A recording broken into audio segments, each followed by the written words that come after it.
Today's guest on Founders Hustle is Sehrish Raza. She's the founder of Bisbee, an online marketplace for pre-loved apparel and accessories.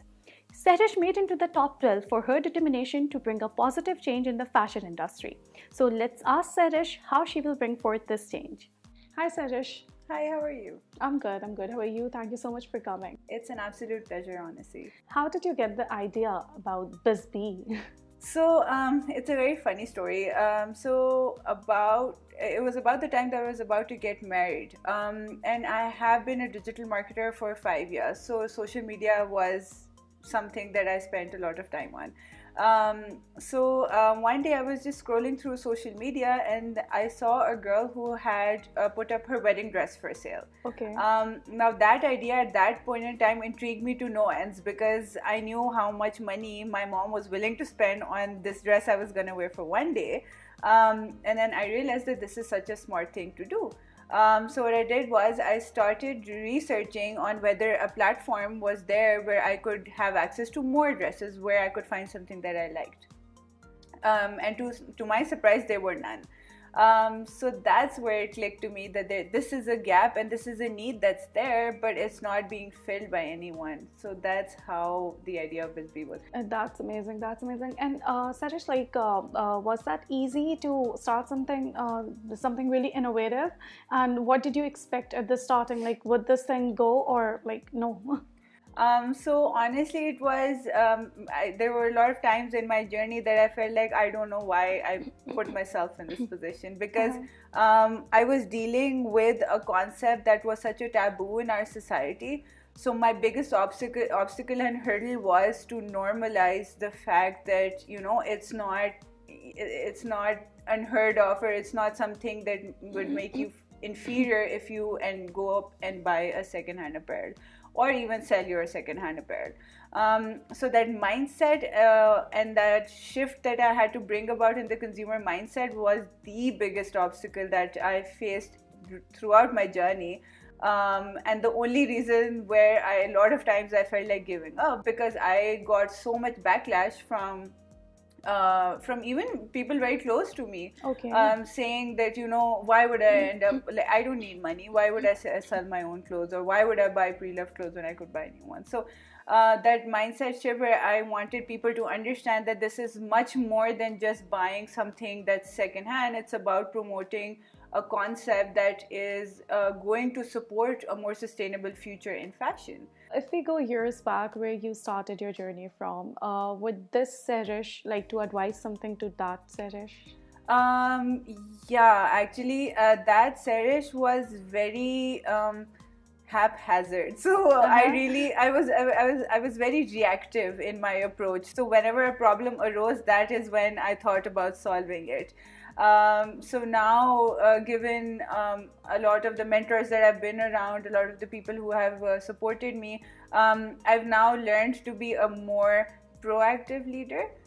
So I try to predict beforehand what problems could arise, and I try to fix them before they even come. So yeah, probably I was very reactive leader at that point in time, so maybe I'd want to change that. And was there any setback moment or battery down moment kind of that no Sehrish, I cannot do this? Yeah, there were plenty actually. There were initially, especially when I was starting off. So firstly, my very close circle of people said, oh, why would paise nahi hai, why would you sell off your clothes, kya masla hai, kya zarurat hai, ye to koi bhi nahi karega.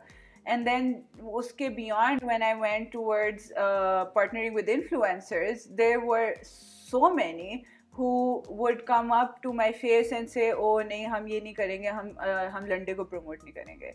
Okay, yes, that's huge. Yeah, I heard a lot of those. But luckily, since I was a kid, I was very thick-skinned, so I was never the person jo mainstream, who ran by what was happening in the mainstream fashion, anything. But I'm so glad that I had a very, very, very strong support system.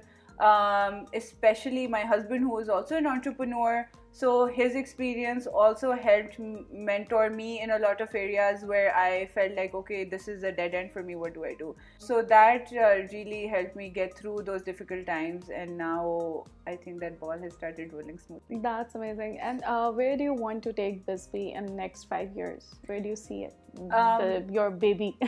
So in the next 5 years, I see my baby going global. So after we've penetrated the Pakistani market, I'm currently looking into strategic partnerships for expansion into number one, Bangladesh, because their market very similar to us. And even our own fashion brands are doing very well over there. So that is the first market that I'm looking to explore. The second market is Paris. We already have a very strong strategic partnership in place over there. So our next stop will be then Bangladesh, then Paris. Okay, so Satish, what do you think how your business plan, Bisbee, is impacting other women's life? Okay, so thank you for that question. So Bisbee has, for our sellers, impacted their lives in a way that I didn't fathom it would. So number one, they've started earning sitting at home from an asset that was technically useless for them. So they've started generating an earning sitting at home. That's number one. Number two, they've become financially inclusive. So what happened was when women started registering on Bisbee, we had a policy whereby we could only transfer the money to them online. So unintentionally, a lot of the women that did come to our platform who didn't have bank accounts ended up opening their bank accounts. So not only did they start generating income, but they became more financially independent and inclusive. And like this, we have about 5,700 sellers who are registered on our platform, whose lives we've impacted. But I want this number to grow to thousands and thousands in the next year. Okay, Satish, so you talk about sustainable fashion. So how is Bisbee promoting it? So when I started Bisbee, I'll be very honest, the fact that I was going to be building a platform that would support such a big cause was not something that was in the back of my mind. But when I started researching more on the concept globally, I realized that so fashion industry, very few people know that fashion industry is the second biggest polluter in the world, right after the oil industry. So a lot of work had started being done to promote sustainable fashion in the global world, but we were not very aware of it. So currently, it was such an insane number that I came about, that to produce one piece of clothing, so one t-shirt takes up 2,500 liters of water, which is enough for one person to drink over 2.5 years. So there is such a massive impact that the fast fashion has had on the world, which is why there has been a massive shift of consumer behavior towards second-hand buying in the global world. So just when, for example, two people are exchanging clothes rather than buying new clothes, what you're doing is you're supporting circular economy, you're reusing clothes, and you're increasing their lifespan. So less amount of new clothes will be bought, less amount will be produced, and it will eventually lessen the damage that is being done to the environment because of fashion.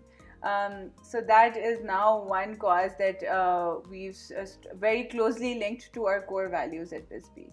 Thank you so much, Satish, for being with us. Thank you. And it was amazing to know about your journey. Thank you so much. This was Satish Riza, and she is the founder of Bisbee, and she is one of the top 12 participants of ABWE. And I would request all the women watching us, please encourage and support Satish in this amazing journey and in promoting sustainable fashion.